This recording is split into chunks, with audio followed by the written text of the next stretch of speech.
with Romania. The United States and Romania have gotten along better than ever before. So I want to thank you for that. And we have a big trade business going on, to be honest with you. We do a lot of trade with Romania, and they're very talented people.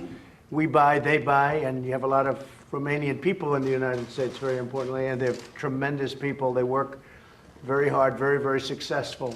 How many do you have in the United States, you know? Has anyone figured that out? We have quite a lot of Romanians in the States. I think I know most of them. Pretty good people. Yeah, they are. They're great Maybe people. 250,000 or so. Yeah, it's a lot. It's a very large population. But they love Romania, too. I will tell you that. They never forgot Romania. They're very much inclined that way, and that's a good thing. Well, I want to thank you, Mr. President, for being here. It's a great honor. Thank you very much. Thank you so much, Mr. President. Great pleasure to be here. Like to say something? Yeah, I would just underline that it's great to be back here with you, Mr. President, and now we have the opportunity to talk about our very good strategic partnership, and under your strong leadership, we progressed and we will continue doing so. This is very important for us, and I think we are on the right path, and I thank you for that. I think we are on the right path. A lot of interesting things happening also in your country, but we appreciate the trade. And we're going to have a big meeting in a little while after this. We're going to have a private meeting, then we're going to have a meeting in the cabinet room with a lot of your officials. Yeah. And we look forward to that. Yes, any questions, John? Mr. President, what sort of contingency steps or plans is the White House thinking about to stave off any kind of economic slowdown? We've heard that there's been some talk of a payroll tax cut kicked around, some other tax cuts. You've been talking about a cut in the Fed rate, quantitative easing. What are you looking at? Well, I'd like to see a cut in the Fed rate because that should have happened a long time ago. I think they're being very tardy in not doing it and not having done it sooner. They raised too quickly, and you know, I've been quite vocal on that. They also did quantitative tightening, which was ridiculous. And so, and despite that, you know, if you look, I guess you could call it normalized, but if you look, our economy is doing fantastically. And if you take a look at the previous administration, they weren't paying interest. They had no interest rates. They had loosening, not tightening. And frankly, it's a big difference. And our economy is incredible. Our jobs, you look at the jobs market, but you have to be proactive. And so we really need a Fed cut rate, because if you look at what's going on with the European Union, as an example, they're cutting. You take a look at Germany, what they're doing and what they're paying.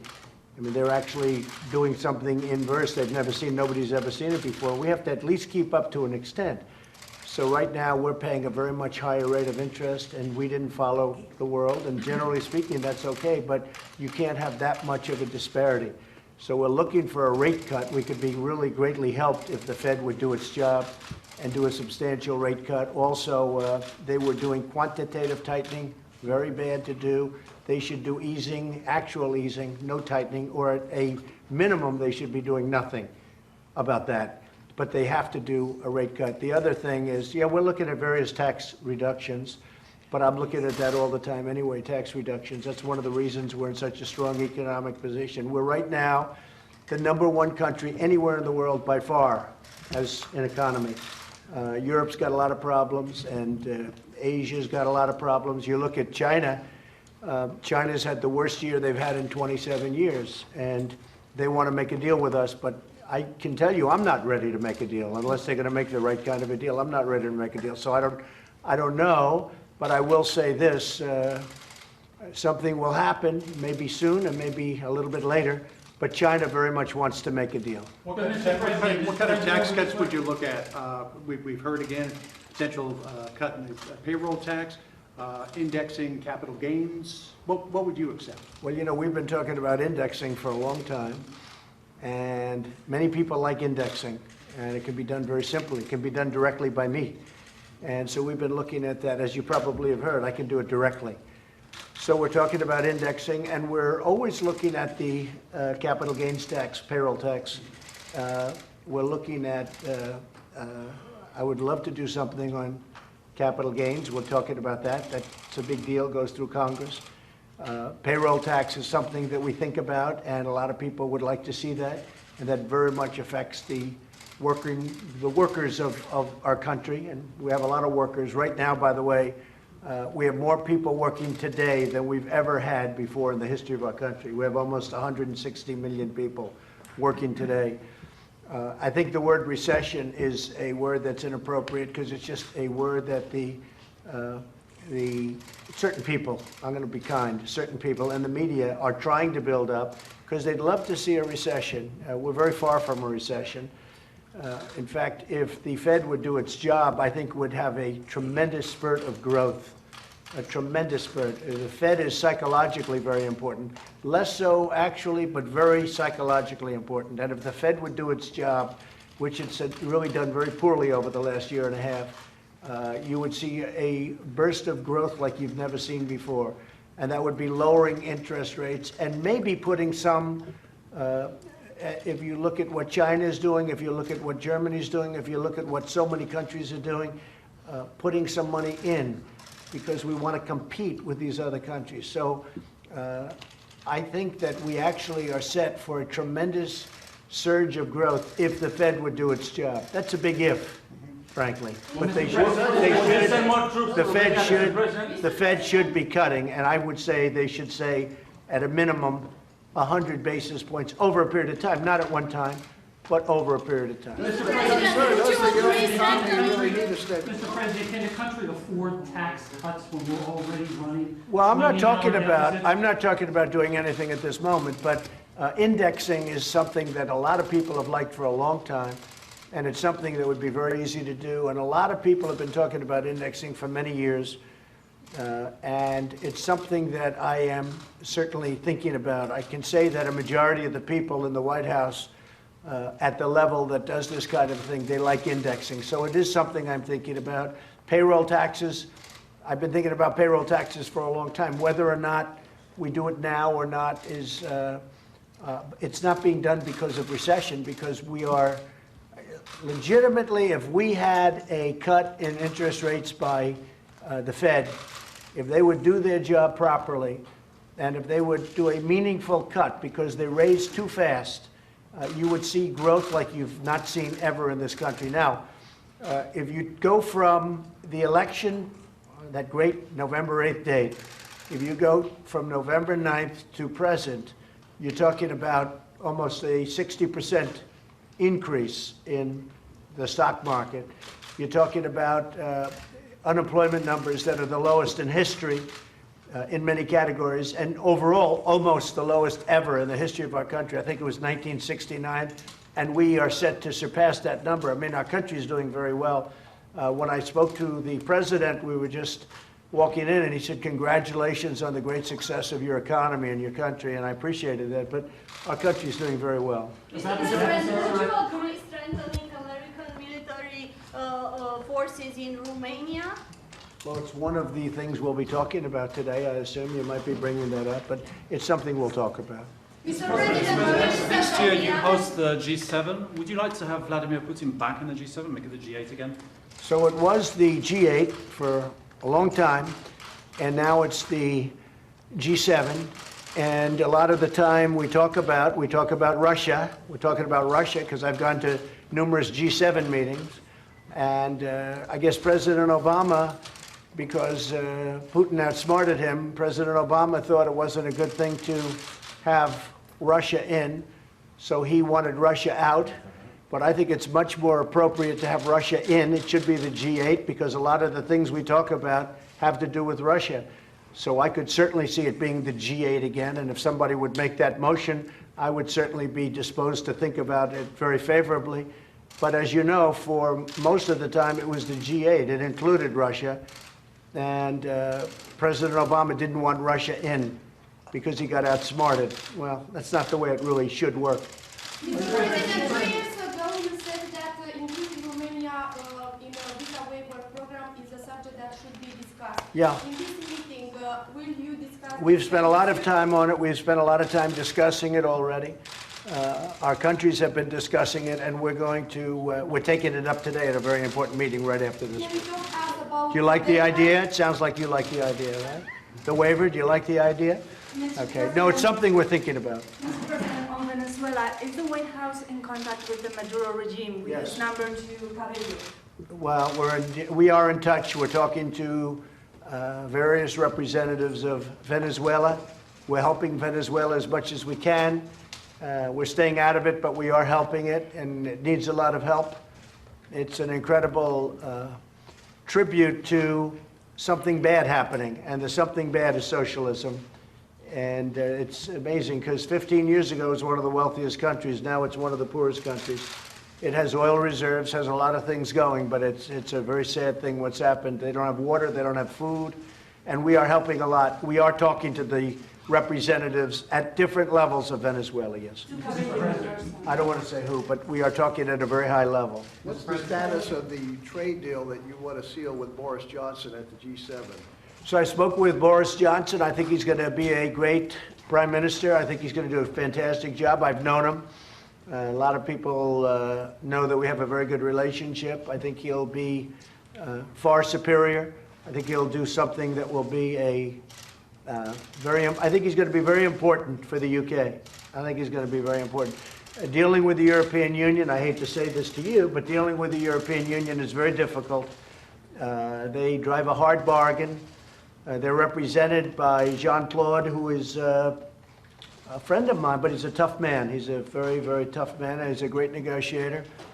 And we have all the cars in this country, because all we'd have to do is tax their cars, and they would give us anything they wanted, because they send millions of Mercedes over, they send millions of BMWs over. But we're talking to the European Union. We're going to see if we can work something out. But I will say this, dealing with the UK, they have not treated the UK very well. That's a very tough bargain they're driving, the European Union. It's a very tough bargain.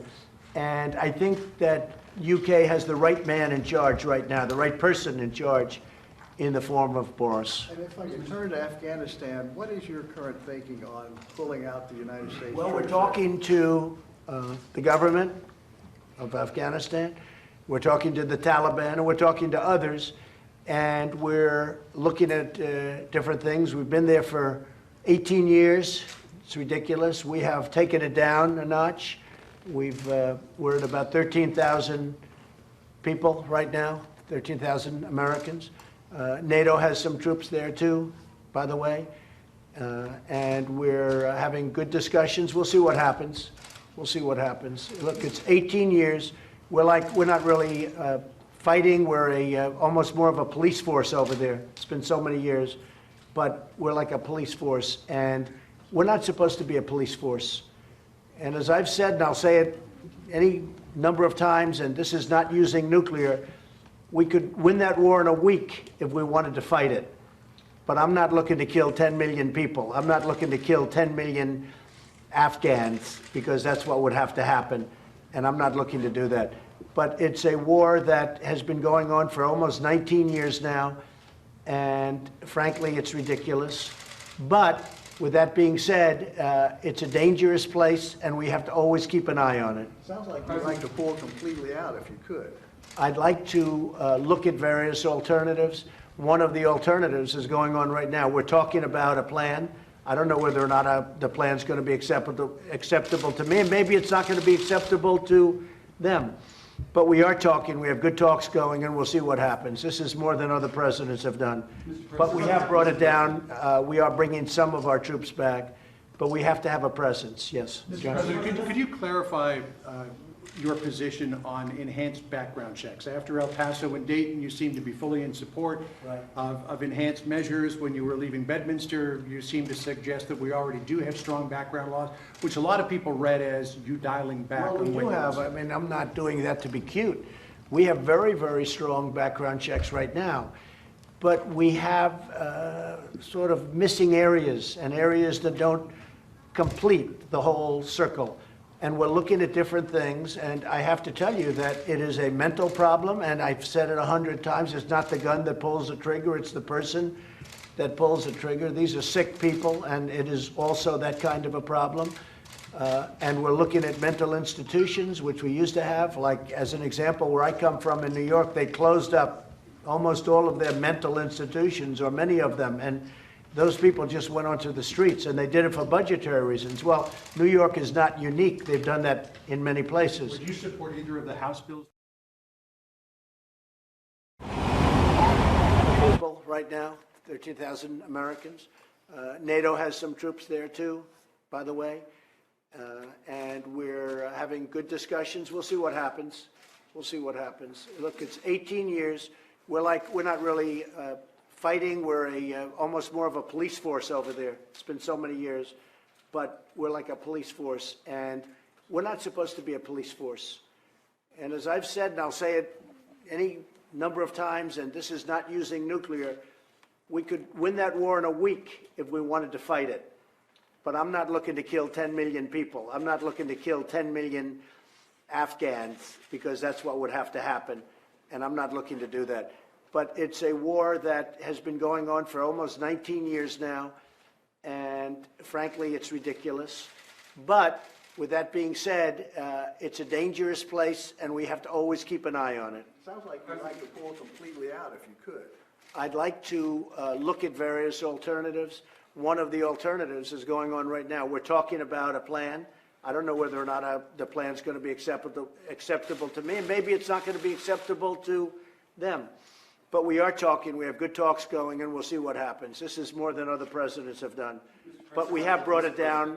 We are bringing some of our troops back, but we have to have a presence. Yes. Mr. President, could you clarify your position on enhanced background checks? After El Paso and Dayton, you seem to be fully in support of enhanced measures. When you were leaving Bedminster, you seemed to suggest that we already do have strong background laws, which a lot of people read as you dialing back Well, we on do have. I mean, I'm not doing that to be cute. We have very, very strong background checks right now. But we have sort of missing areas, and areas that don't complete the whole circle. And we're looking at different things, and I have to tell you that it is a mental problem, and I've said it 100 times. It's not the gun that pulls the trigger, it's the person that pulls the trigger. These are sick people, and it is also that kind of a problem.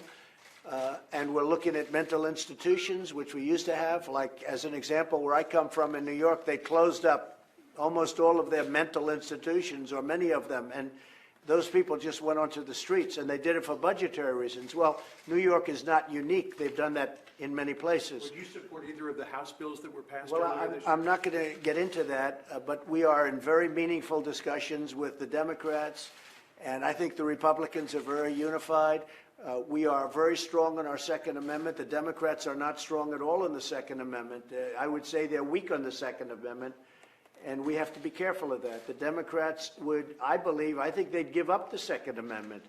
And the people that, a lot of the people that put me where I am are strong believers in the Second Amendment. And I am also. And we have to be very careful about that. You know, they call it the slippery slope. And all of a sudden, everything gets taken away. We're not going to let that happen. For President Yohannes, will you discuss, Yeah, go ahead, please. For President Yohannes, will you discuss the issue of the fight against corruption in Romania with President Trump? Will you discuss this issue? Well, I hope so, because we have good results, and I want to share those with President Trump. What is your question? I was asking you about the fight against So nice to have a question about Romania. Yeah. So I asked you, will you discuss this issue, the fight against corruption with Romania? Sure, I will. Last time you praised. Sure, I will. Of course I will. Last time you praised. But I think that this is a man that can solve the corruption problem in Romania. And he's made big strides. From what I hear, I haven't been there recently, but he's made very big strides. And I think he's the man that can solve the corruption problem. There are a number of really terrific countries like Romania, but they have a tremendous corruption problem. And I've heard you've made tremendous progress. We did. Yeah. Mr. President, what's the status of your foreign aid cut package? Do you still support cutting $4 billion? Well, we're looking at it, and we're looking at it in different ways, and we're talking to Republicans and Democrats about it, and certain things we can save, and certain things it probably could be, you know, a penny wise. Maybe it's a penny wise. We'll see. But we are looking at it, and we have some things that are on the table very much, and we'll let you know over the next, probably sooner than a week. Mr. President, your administration has been taking steps to make it easier to discriminate against LGBT people in the workforce. Are you okay with those actions? Well, you know, I just got an award and an endorsement yesterday from the exact group, in a group. They gave, you saw that, they gave me the endorsement yesterday, and I was very honored to, is it Log Cabin, the Log Cabin group, and I was very honored to receive it. No, I've done very well with that community. Some of my biggest supporters are of that community, and I think and I talk to them a lot about it. I think I've done really very well with that community. As you know, Peter Thiel and so many others, they're with me all the way, and they like the job I'm doing. And I just got a big endorsement from the Log Cabin group. Yeah. Mr. President, you keep insisting that your trade war with China, the trade war with China, is not affecting the U.S. economy, but a lot of economists disagree with that, and they're worried that if China goes into recession... Well, okay, let me tell you something. Number one, we're doing very well as an economy. But somebody had to take China on. You know, I read and I see so much, and I read so much, and I'll see these economists saying, oh, give up on China, give up. China's been ripping this country off for 25 years, for longer than that. And it's about time, whether it's good for our country or bad for our country short term, long term, it's imperative that somebody does this. Because our country cannot continue to pay China $500 billion a year because stupid people are running it. So I don't mind this question. Whether it's good or bad short term is irrelevant. We have to solve the problem with China because they're taking out $500 billion a year plus, and that doesn't include intellectual property theft and other things, and also national security. So I am doing this, whether it's good or bad, for your statement about, oh, will we fall into a recession for 2 months, okay? The fact is, somebody had to take China on. My life would be a lot easier if I didn't take China on, but I like doing it because I have to do it, and we're getting great results. China's had the worst year they've had in 27 years, and a lot of people are saying the worst year they've had in 54 years, okay? And frankly, I don't want that to happen. But it does put us in a good negotiating position, doesn't it? And China wants to make a deal, and that's good. But they have to make a deal that's fair to us. It can't be a deal that's not fair to us. And you should be happy that I'm fighting this, and I'm fighting this battle, because somebody had to do it. We couldn't let this go. I don't even think it's sustainable to let go on what was happening. They were stealing all of our intellectual property ideas. The theft was incredible. They call it intellectual property theft. And they value it at $300 billion a year. Who knows how they value it? I know how to value dollars. I don't know how to value intellectual property theft. But they have experts that say it's at least $300 billion a year where they steal it. Somebody had to do something with China. Obama should have done it. Bush should have done it. Clinton should have done it. They all should have done it. Nobody did it. I'm doing it. So what do you say? Oh, my trade deals are causing a... My trade deals aren't causing a problem. This is something that had to be done. The only difference is I'm doing it. I could be sitting here right now with the stock market that would be up 10,000 points higher if I didn't want to do it. But I think we have no choice but to do it. And a lot of people that really know, people that love our country, they're saying, thank you very much for taking it on. And we're winning because they're having the worst year they've had in decades. And it's only going to get worse. China's lost 2 million jobs in the last month and a half. Because they're moving, the people, the companies are moving to non-tariff countries. They've lost over 2 million jobs in a very short period of time. They're going to lose a lot more jobs.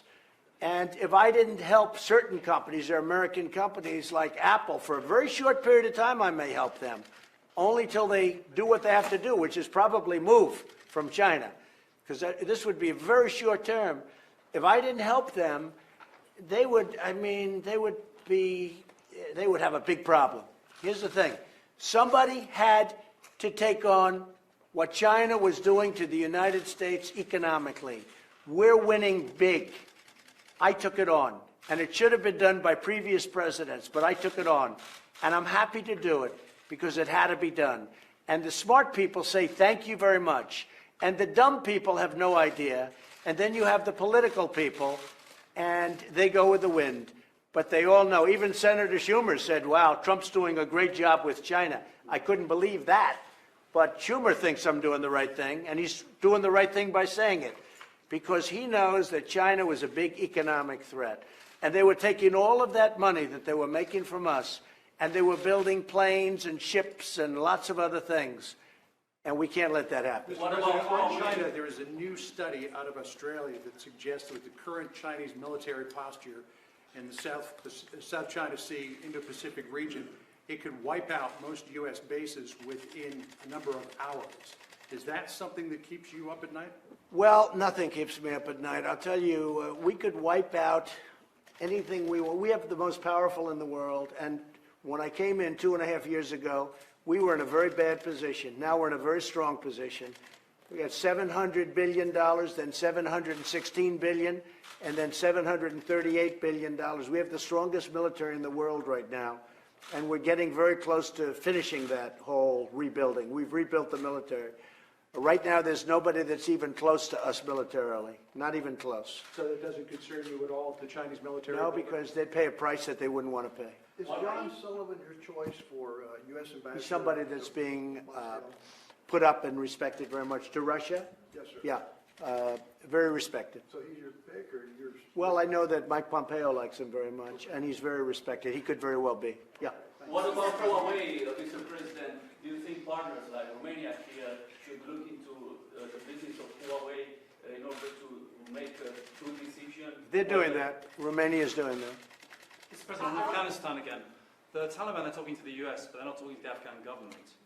If the US were to draw down and the Taliban went on the offensive, would the US come and basically save the Afghan government? Well, the Taliban does not respect the government, the Afghan government. They have no respect for the Afghan government, and I understand that, and I know that. And they haven't been exactly getting along for a long period of time. But we've been a peacekeeper there in a way for 19 years, and at a certain point you have to say, that's long enough.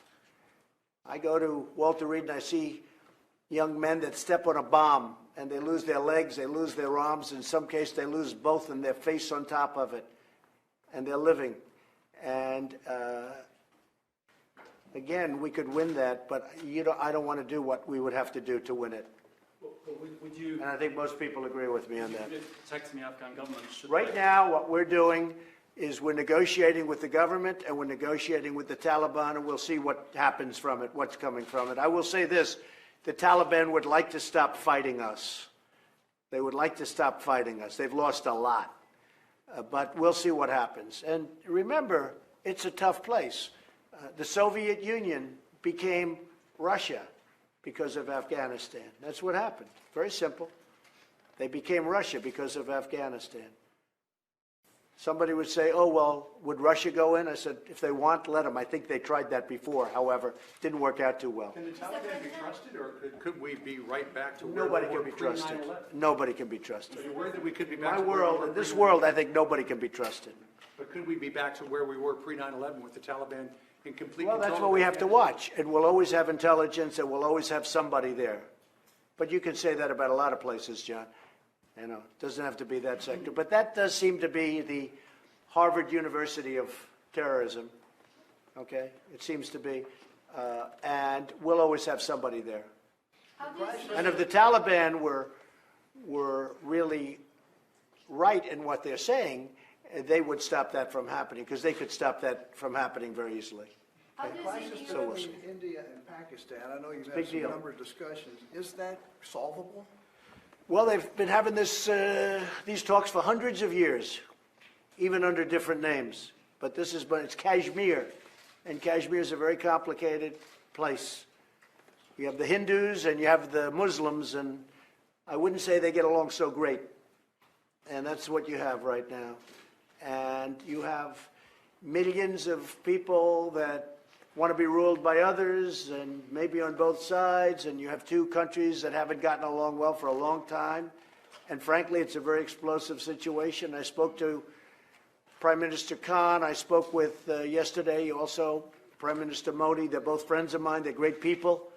They're great people, and they love their countries. And they're in a very tough situation. Kashmir is a very tough situation.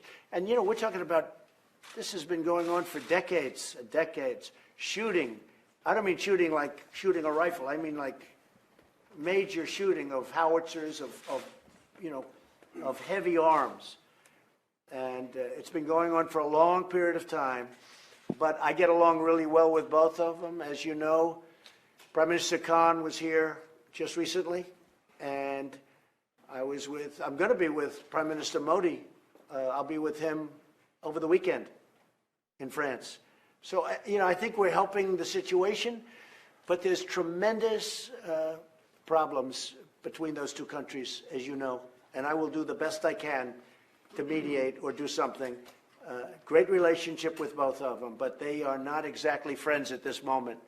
Complicated situation. A lot has to do with religion. Religion's a complicated subject. On Israel, Congresswoman Ilhan Omar yesterday said that the United States should rethink its policy of aid toward Israel after she and Congresswoman Tlaib were denied entry. Congresswoman Tlaib was later allowed to come in, but she decided not to. Should there be any change in U.S. aid to Israel? No. And you should see the horrible things that Tlaib has said about Israel. And AOC plus 3, that's what I call it. AOC, just take AOC plus 3. And you should see the things that the four of them have said about Israel over the last couple of years. I mean, Omar is a disaster for Jewish people. I can't imagine if she has any Jewish people in her district that they could possibly vote for. But what Omar has said, what Tlaib has said, and then yesterday I noticed for the first time, Tlaib with the tears. All of a sudden, she starts with tears. And I don't buy it. I don't buy it for a second, because I've seen her in a very vicious mood at campaign rallies, my campaign rallies, before she was a congresswoman. I said, who is that? And I saw a woman that was violent and vicious and out of control. And all of a sudden I see this person who's crying because she can't see her grandmother. She could see her grandmother. They gave her permission to see her grandmother, but she grandstanded and she didn't want to do it. So that's a decision of Israel. That's not a lot of people are saying that was my decision. That's a decision of Israel. They can let them in if they want, but I don't think they want to. When you read the things that they've said about Israel, how bad, and if you look at their itinerary before they found out, you take a look at their itinerary, that was all going to be a propaganda tour against Israel. So I don't blame Israel for doing what they did. I have nothing to do with it, but I don't blame them for doing what they did. I think it would have been very bad to let them in, including the four. I'm talking about all four, but these two that wanted to get in, Omar and Tlaib. And I think it would be a very bad thing for Israel, but Israel has to do what they want to do. But I would not cut off aid to Israel. And I can't even believe that we're having this conversation.